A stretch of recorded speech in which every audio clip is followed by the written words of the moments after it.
Okay, so welcome again to another class in the series on the Hebrew months and how they sort of pan out in Torah in general, in Kabbalah in particular. This month, Adar, as everybody knows, and particularly this year, there are two Adars. And since we didn't have a class last month, so therefore, we have to make up for it this month. And what I mean by that is, since the Chazal tell us, the Chazal in the Talmud, in the Gemara, Sechet Ta'anit, tell us that Nichnas Adar, Marbim B'Simcha. However, that's not the entire statement. This is actually a statement in the name of Rav, and the statement is as follows. Kashem shenichnas Av, like when the month of Av comes in, then mama'atim b'simcha, we reduce our joy and our pleasure and so on, enjoyment. So too, kach kashenichnas Adar, so too, when Adar comes in, as marbi b'simcha, we increase the simcha. So some commentaries point out an interesting thing. It says when it comes to Av, they tell you exactly what it is that you have to be mama'et in, what kind of things you have to reduce. You have to reduce binyan shel simcha, certain celebrations, buildings that bring a person joy, and various other things that are mentioned in Chazal. However, when it comes to Adar, it doesn't say in what you have to increase simcha, so automatically, therefore, it means everything. That's what it is, everything. And hopefully this Adar will bring Kiflaim Lotoshia, since it's two Adars, it should bring a lot of joy to all of you. Okay. As we mentioned last time, there are a number of different aspects that Kabbalistic literature in particular looks at when it looks at the month. One of them is the tziruf of the name. In other words, the name Yud Kei Vav Kei that comes out of a pasuk, usually out of a verse, that spells the correct tziruf, the correct formulation of the name Yud Kei Vav Kei. Since there are 4 letters, there are 12, and 2 of them are the same. Therefore, there are 12 possible permutations of the name Yud Kei Vav Kei corresponding to the 12 months of the year. You may ask a question. What about the 13th month of the year, which is this particular month? Not the Mazal yet, but what about the Shem Havaya? We'll get to that soon. Okay, we'll get to that soon. That's one of the things that we look at. Each of the months is associated with a certain tribe. Each is associated with a certain part of the guf or an organ, or a certain part of the body or a certain organ of the body, and so on, various things that we are going to look at. But let's start right at the beginning, which is seems to be the most important aspect of it, and that is the tziruf, the permutation of the name of Hashem. And here we find a very curious and somewhat awkward fact. In the writings of the Arizal, you find 2 different tzirufim, 2 different permutations of the name Yud Kei Vav Kei for this month. Very strange. In Pri Eitz Chaim, which is a section of the Eitz Chaim, is generally probably the most well-known sefer of the Arizal. It's called Eitz Chaim. Although he wrote many others, there's many. None of them were written by him. They were really written by his students, primarily by Rabbi Chaim Vital. In any event, Pri Eitz Chaim is the one that deals with all the Moadim, all the festivals and the Moadim, etc. And Shabbat, various other things.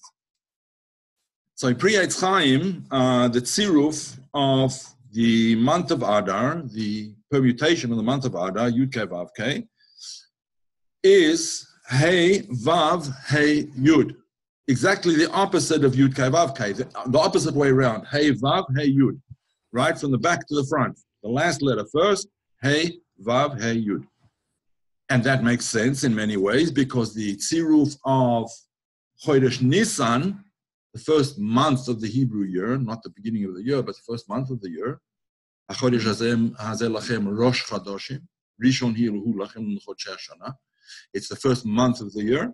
So that is Yud Kei Vav Kei. So if you're going to go through all the permutations, the last one should be the opposite of Nisan, since it's the last month of the year. Adar is the last month before Nisan. So that's what the Arizal says in Pri Etz Chaim. And he says it comes out of the verse, out of the Pasuk, in Megillat Esther, which is very appropriate. And it says like this. Say again? No. V'chol zeh, this is Haman talking when he sees Mordechai, right? By this time, Haman has become the viceroy, the most important man in the kingdom besides Achashverosh. And he sees Mordechai on the streets, and Mordechai refuses to bow down to him like everybody else does. And he says, V'chol zeh eneno shaveh li, b'chol eit asher ani ro'eh et Mordechai Yehudi yoshev b'shar HaMelech. It's not worth anything to me when I see Mordechai in the Shar HaMelech. Mordechai was one of the advisors to the king. He was in the Shar HaMelech, the gateway, in other words, the court of the king. And when I see Mordechai, I get very upset. And it's not worth, nothing's worth anything. But the words over here, b'chol zeh, the hey at the end, enenu, the vav, shaveh, hey, li, yud, that's hey, vav, hey, yud. That's the siruf, the permutation for this particular month. Now, there's a rule that when the name is at the end of the letters, the ends of the words rather, the name is made out of the ends of the words rather than the beginnings of the words. That is important to note.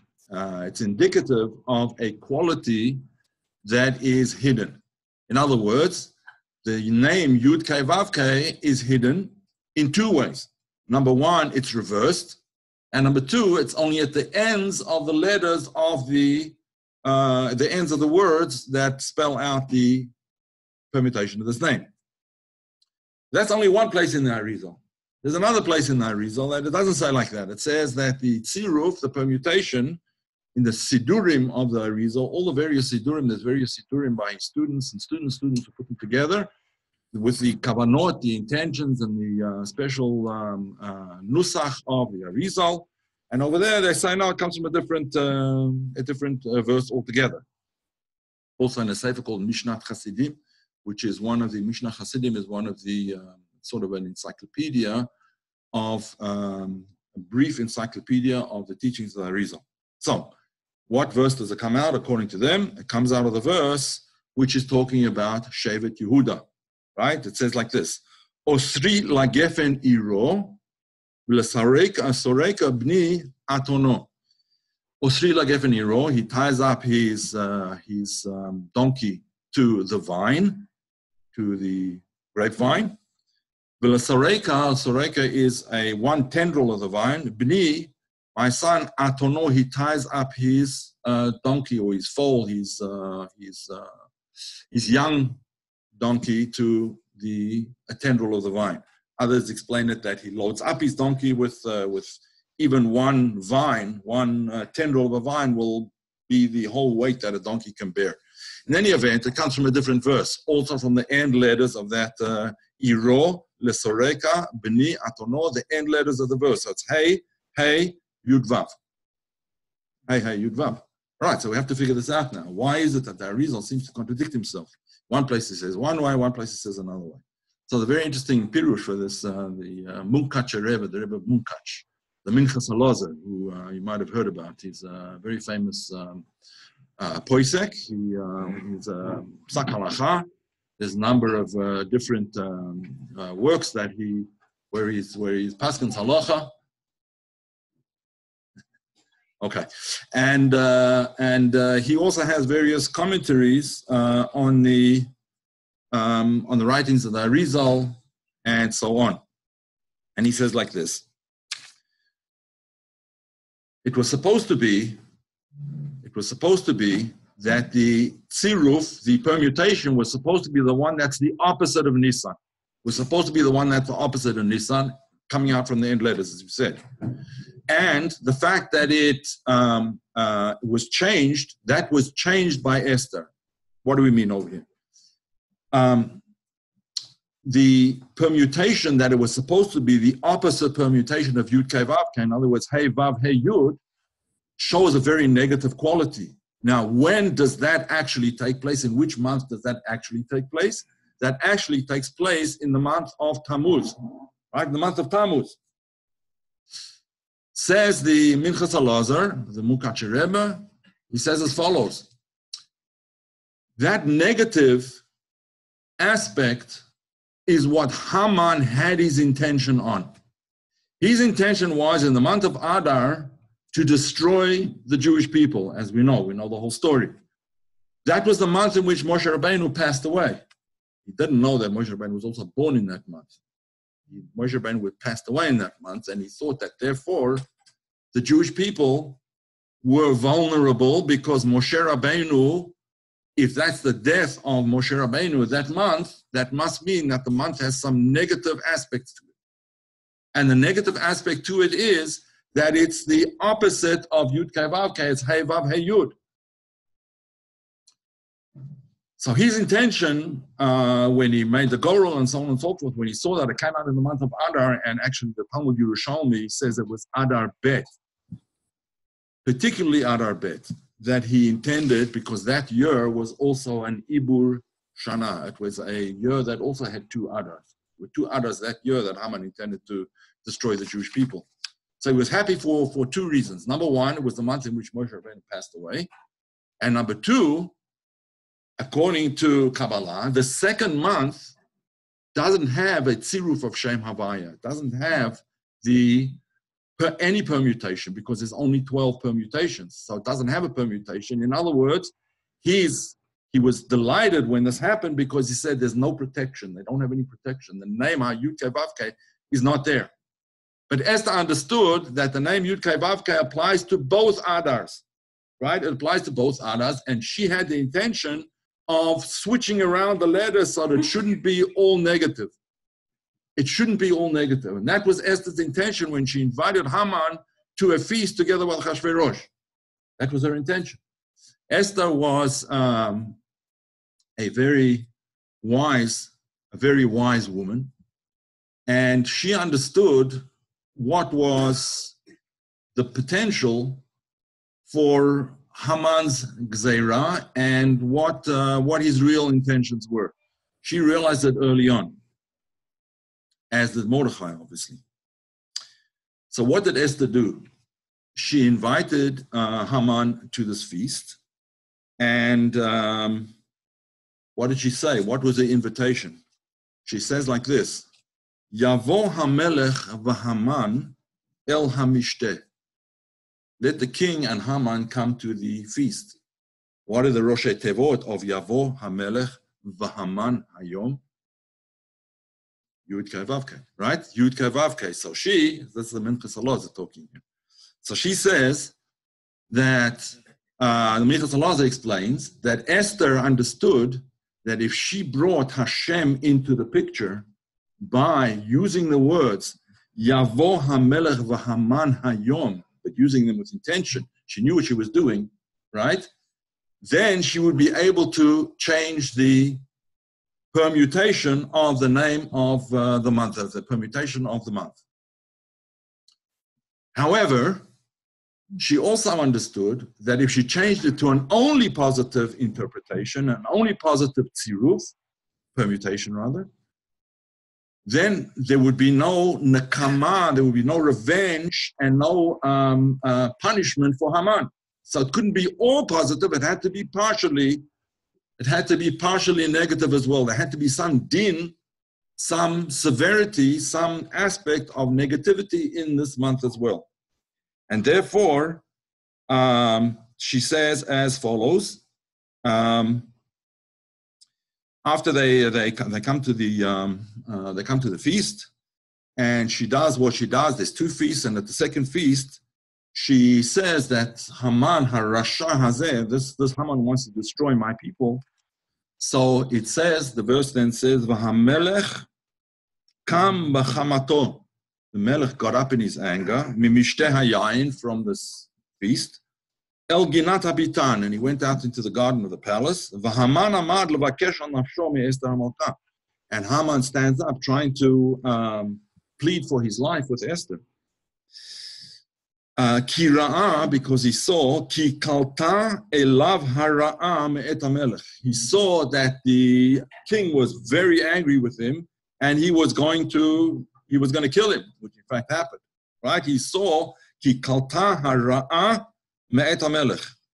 Ki, the end letters of ki, is a yud, kalta, hey, elav, vav, hara'a, hey, me'et hamelech. So she understood now that what Esther caused was that the name of Hashem would now be involved in the chamat hamelech. He would be angry, right? The name of Yud Kei Vav Kei is involved with the name of is involved with the midah of anger against Haman.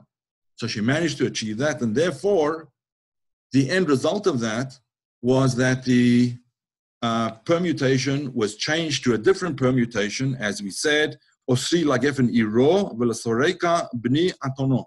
That's Yud, that's hey, Yud Vav. Hey, Yud Vav. Again, the end letters of the... So therefore, she managed to change the permutation, and the changing of the permutation caused Haman to be destroyed and the Jewish people to be saved. That's as far as the permutation of the name of Hashem in this particular month.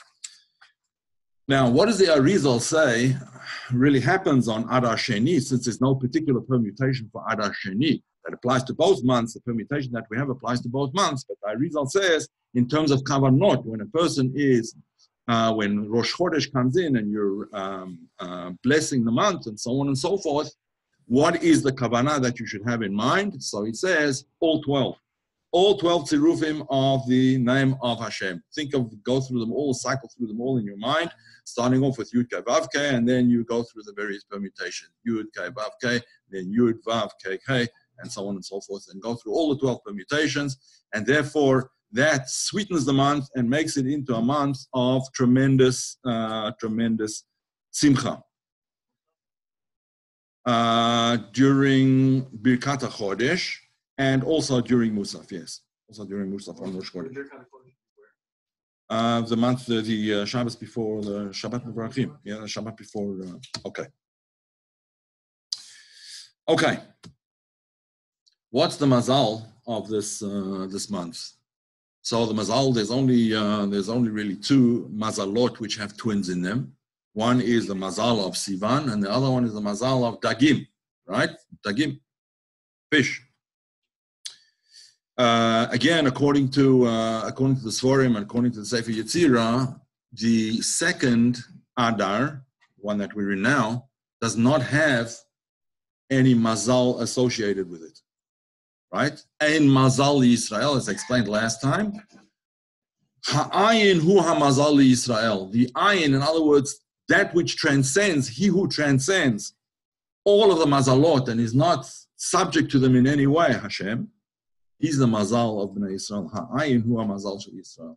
Why is Hashem ayin? Because we don't have any clear picture of what. So we call something that we don't know, call it ayin. Like the man was called man ki mahu. They didn't know what it was, so they called it man, right?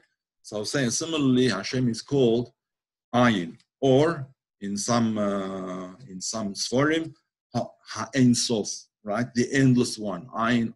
The Ein means the same thing, right? Okay.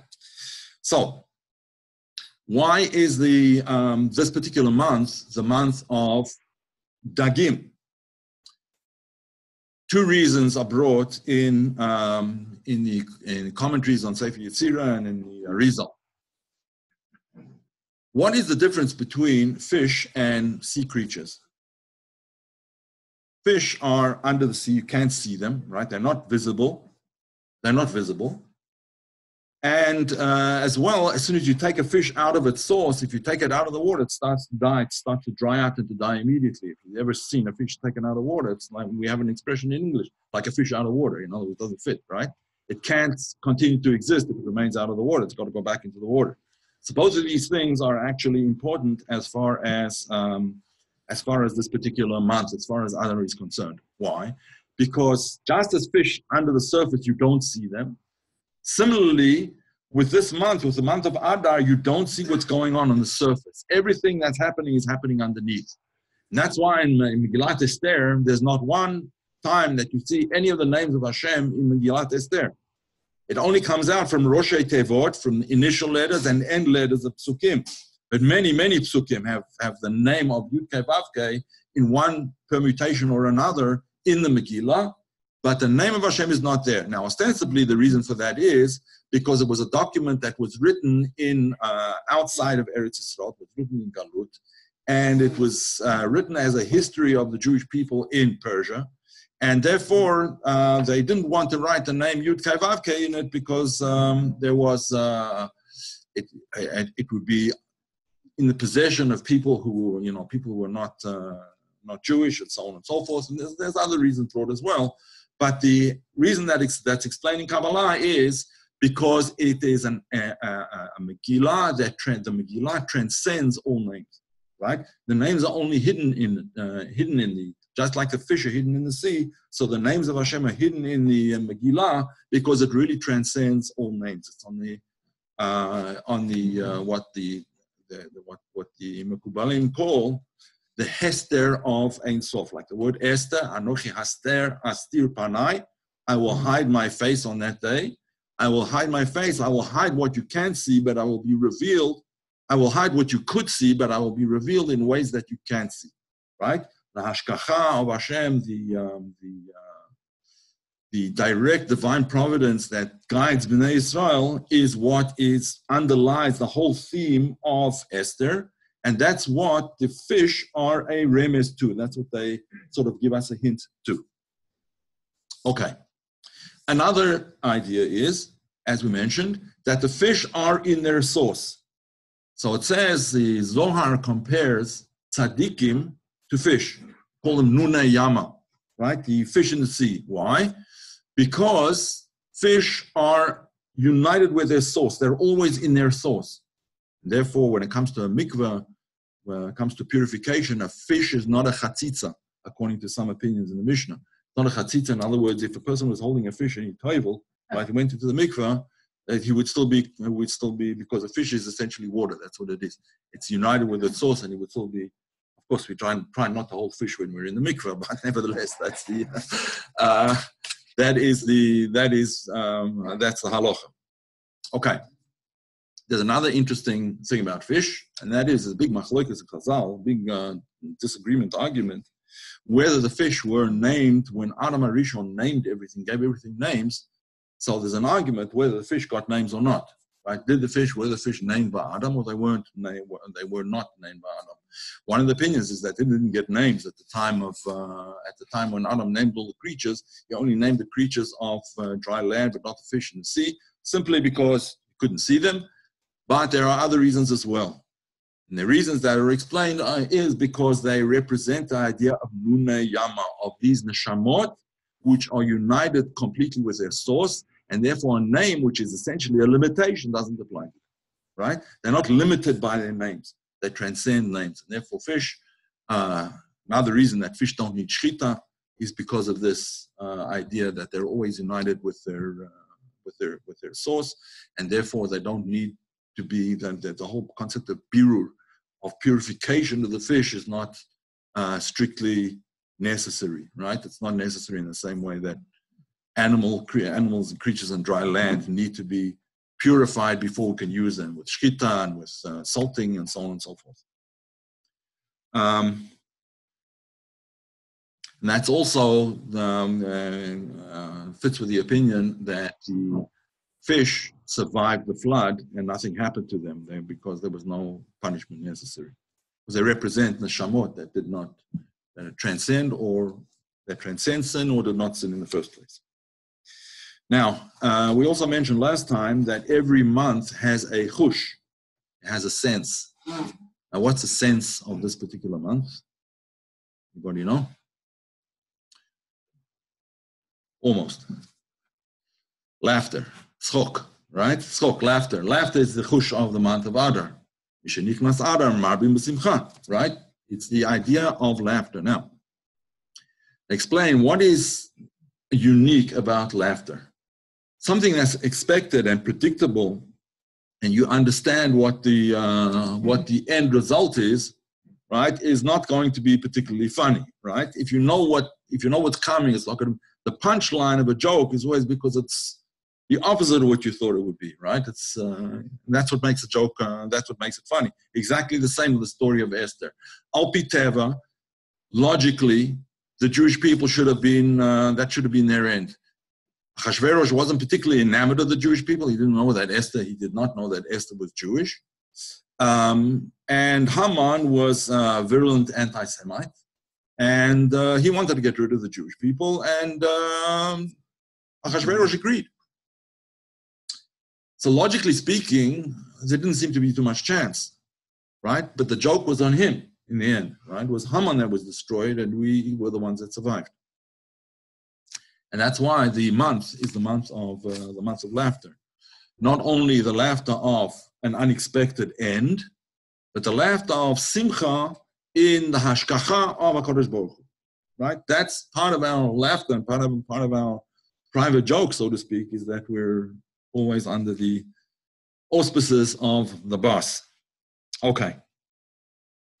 An interesting thing that is brought in Sifrei Kabbalah is that someone who is born in the second Adar, since there is no mazal associated per se with the second month of Adar, with the second Adar, therefore they say anyone who is born in the second Adar, ein ayin hara sholetet bo, right? Ayin hara is not going to affect him in any way, right? Because he was born in the second month of the second Adar.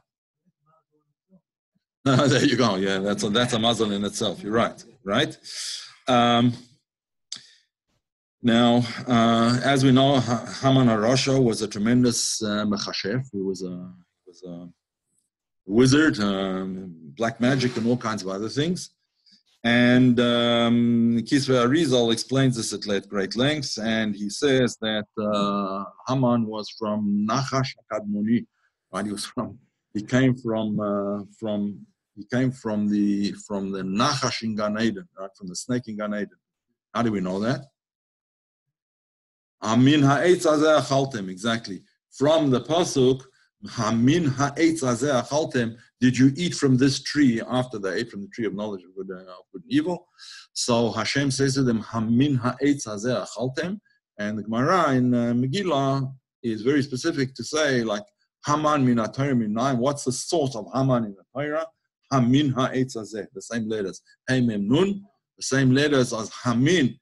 Is it from this tree that you ate? Letters Haman.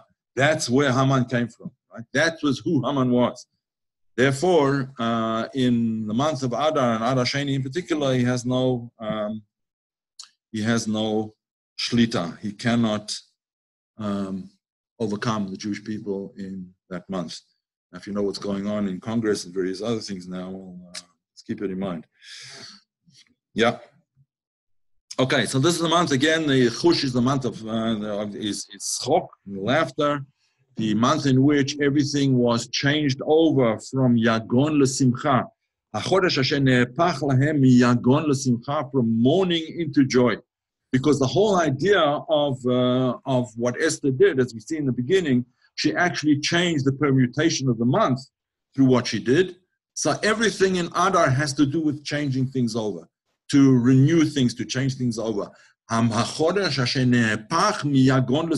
month in which mourning was changed into joy, right? So a very important idea that in Adar, we have to keep in mind that one of the things that we have to do is change ourselves, change our lives, change the world around us, make it into a better place.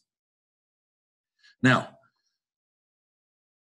each of the months is associated with one of the parts of the body or one of the organs of the body, and the organ that's associated with Adar is in fact called the Tchul or the spleen, right? The spleen in English. Now, what's the spleen the origin of? If anybody knows, sort of Aristotelian and it's actually Chazal. If anyone knows Chazal about what the spleen, there's 4 different kinds of bile, right? There's this green bile, which comes from the gallbladder, and then there's red bile, which comes from somewhere else, I don't know, and the yellow bile, and so on and so forth, and then there's black bile, right? Or what is called mara shchora, right? Mara shchora, black bile, which makes a person sad and upset and anxious and so on and so forth. That's how the ancients understood this thing. Black bile comes from the mara, right? From the mara being from the tchol. From the spleen. That's what produces this. The spleen is used in purification of the blood. It has to do with the lymph nodes in particular, the lymph nodes, the lymphatic system. That's part of the lymphatic system, the spleen. This seems to be the opposite of what we're of Adar. Adar is the month of Chok. It's the month of joy. It's the month of laughter. So how could it be that it's associated with black bile, right? With Mara Shchora. Mara Shchora means anxiety and depression and so on and so forth. How could that be? So you have to switch the letters of Mara Shchora around. Because it's the month in which everything has to be switched around, right? He said that's what we have to switch it around. And therefore, if you take the word Mara Shchora and you switch the letters around, you get Hirhur Sameach, right? Thoughts of joy, and that brings about, from thought comes to action. If you think joyfully, you will do, hopefully, joyfully. Okay. The Arizal has an additional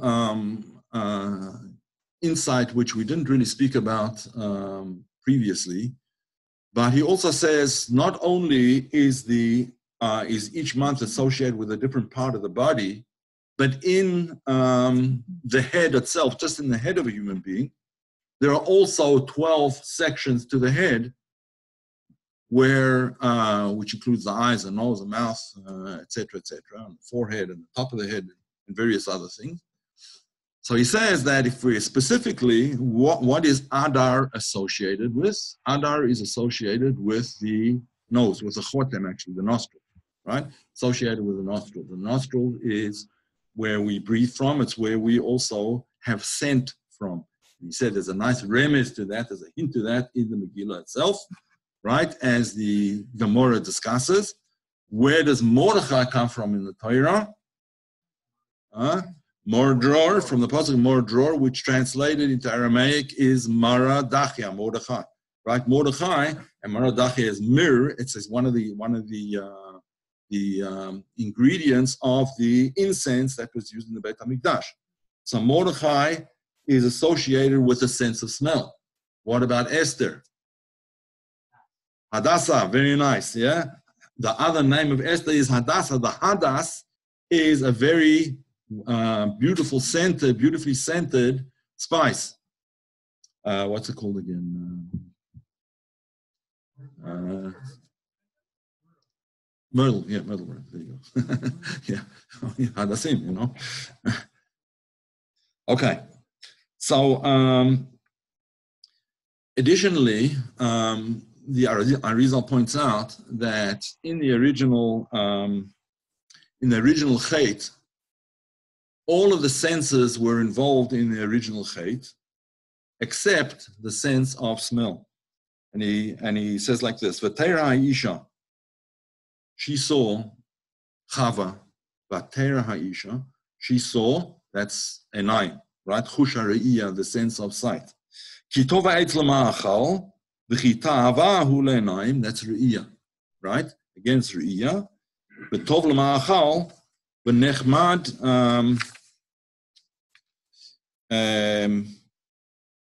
v'nechmad eitz l'haskil, and it was good to get seichel from, in other words, to get wisdom from, in some way or another. Vatikach, and she took it. That's the sense of touch, right? She took it, mishush, touch. mipiryo vatochal tam. Right, but nowhere does it say, and then the and she gave it to her husband, and he also ate, etc. It doesn't say anything about smell. So smell is the one sense that is not relevant to Averis. Right? It's not relevant to Averis. It's actually a nice story about the author of the Shulchan Aruch Harav, the Baal Tanya. The story is that someone gave him a gift of a box, a silver snuff box, a beautiful silver snuff box with a very beautiful shiny lid engraved on the outside and clear on the inside. And when he got this gift, he said, the one organ which doesn't have any taivas associated with it is the nose, right? The nostrils. And you want me to use it for snuff, stuff myself up with, make it into a taiva? I'm not going to do it. So he took the lid off. He removed the linchpin or whatever it's called, the hinge, the hinge pin, and he used the top to adjust his tefillin, make sure that his tefillin were straight. So, but he didn't want to use it because snuff is something that he felt was introducing taivas where they don't belong, ta'avot, desires and delights and so on, where they don't belong. There's also a letter associated with each of the months. There's 12 letters which are associated with the 12 months, and the letter which is associated with Adar is the letter Kuf, right? The letter Kuf. Now, in all the letters of the alphabet, there's only 2 letters that are sort of divided, so to speak. In other words, they don't come in one part. Every other letter you write as one letter, right? There's no breaks in the letter. The letter Hey and the letter Kuf, there's 2 parts to the letter, right? The letter Kuf, which has a leg, and the letter Hey, which has a shorter leg, right? Those are only 2 letters which come in 2 parts. So the Arizal, in explaining this idea, says that the letter Hey is always associated with the month of Nisan. It's associated with the month of Nisan. In Sefer Yetzirah, that's associated with the month of Nisan, letter Hey. The letter Kuf is associated with Adar. Now, why is this important? Because there's 2 kinds of Nisim. There's 2 kinds of miracles. One type of miracle is an open and revealed miracle that everybody could see. Those are the miracles of Nisan. Then there are the miracles that are hidden, and those are the miracles of the time of Purim. It just looks like at the end you can see it was miraculous, but at the time it doesn't seem to be a miracle at all. The fact that Esther was in the palace of the king, that she was chosen, that he had killed Vashti, and then he took Esther, and so on and so forth. All of these things did not seem to be openly miracles until we found out that Esther was the one who actually saved the whole situation. So, why is this important? So says the Arizal, if you take the letter Kuf, which is 100 in Gematria, it's the numerical value of 100, and you take the letter Hey, which is the numerical value of 5, and you subtract the 5, the revealed miracles, in order to leave only the concealed miracles from the Kuf. So you get 95, right? 5 from 100 is 95. Says Arizal, very important idea here, because the number 95 is the gematria of Hamelech. Hamelech is gematria 95, right? Mem Lamed is 70, Chaf 90, HaMelech, right? As we see right throughout the Megillah. In fact, there's many Megillahs that are written specifically that every column begins with the word HaMelech, except the first one, Vayhi b'mei Achashverosh, right? But all the others, it's called a HaMelech Megillah, right? A Megillah that's written with HaMelech at the beginning of every column. A very important concept. But that 95 is also the gematria of another very important word in the Megillah, Haman. Haman, it's also 95, right? Mem Nun 90, and Haman, 95. Both of them, therefore, are indicative of the difference between hidden miracles and revealed miracles. Revealed miracles are just a hay. Hidden miracles, which come out later on as a kuf, when the hay is added to the 95, then it comes out as kuf. That is when the miracles are revealed at the end. But in the meanwhile, it only looks like Hamelech and Haman. Right? That's what it looks like in the meanwhile. Okay.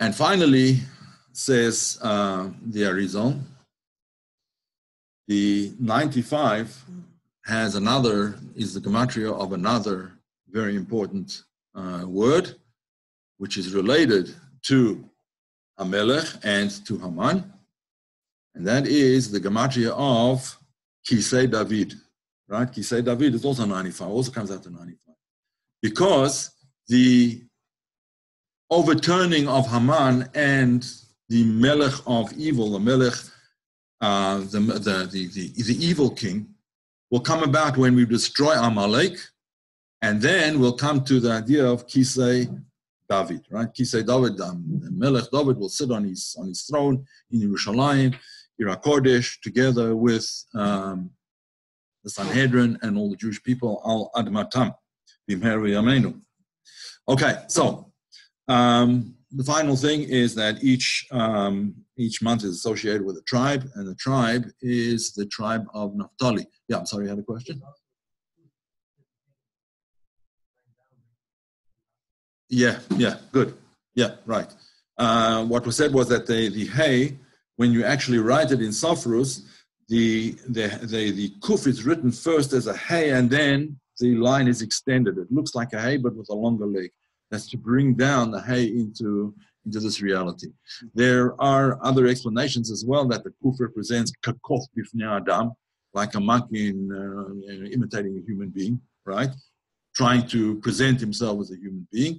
That's klipa, trying to emulate kedusha. Unholiness, trying to emulate and copy and present itself as holiness.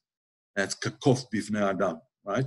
And that's kuf represents that as well. Okay. Okay, so the last thing again is the shevet, the tribe is the tribe of Naphtali. And one of the ways of understanding what Naphtali is all about is by, again, using the tziruf of his name, Nofet Li, Naphtali, Nofet Li, sweetness is to me, right? Sweetness is to me, because Naphtali represented a tremendous change of things from negative to positive as well, because even in the brachot of Moshe Rabbeinu about to the Shvatim at the end of his life, he said basically like this: Naphtali is svaratzon, right? He's the one who fulfills the will of Hashem, and he causes tremendous delight to Hashem, which in technical jargon is called pnimiyut haketer. There are those that say that the tribe that's associated with the month of Adar Sheni is Shevet Levi, who's not one of the 12 tribes that is mentioned in the Sefer Yetzirah. But the Arizal brings that as a possibility that the Shevet Levi is associated with the tribe. Now, Shevet Levi and Naphtali have a common thread. And what's the common thread between them? Shevet Levi was called Levi because Ki Yalave Ishi Elai. Now Leah said, my husband will accompany me, he will be joined to me. Yalave Ishi Elai, right? He'll be joined with me. And the word Naphtali is also from the same word as the idea of petilim. Petilim, ptil tchelet, right? Thread of tchelet, which is bound and wound to the rest of the threads of the tzitzit. Right, and that's Naphtali is associated with that as well. So Levi and Naphtali both represent binding together, right? The binding together of Bnei Israel to Hashem. Just like we started in the beginning with the Nuna Yama, the fish in the sea, the fish representing the tzaddikim who are bound to Hashem. They're bound to their source, bound to Hashem. And so therefore this month represents for us the idea of connection to Hashem, changing over the negative into positive, and with the avodah, with the work of simcha, and the end result of Svar Ratzon, fulfilling the will of Hashem and making him happy. Be'ezrat Hashem b'karov. Any questions?